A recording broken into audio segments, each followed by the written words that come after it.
बघा मित्रांनो, हे आयुष्य आपल्याला मिळाले ते जगण्यासाठी, म्हणून आपल्याला भरभरून जगायचं आहे आणि छान पद्धतीने जगायचं आहे.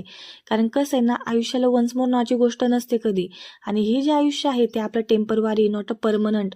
त्याच्यामुळे जगा आणि जगू द्या ही संकल्पना डोळ्यासमोर ठेवूनच आपल्याला जगायचं आहे.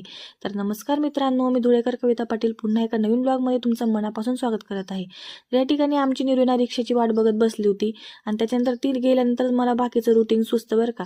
तर ती जोपर्यंत जात नाही तोपर्यंत मला बाकीची कामं सुचत नाही. म्हणून माझं जे नेहमीचं रुटीन होतं ते मी या ठिकाणी करून घेतलं होतं.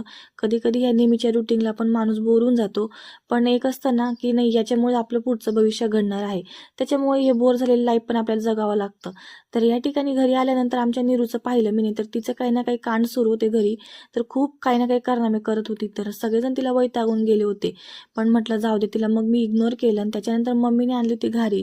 तरी गुजरातमध्ये मिळते, वर्षातनं एकचदा मिळते, ती पण मी लपून लपून खाऊन घेतली. तर असा तर आमचा आजचा दिवस. Bye guys.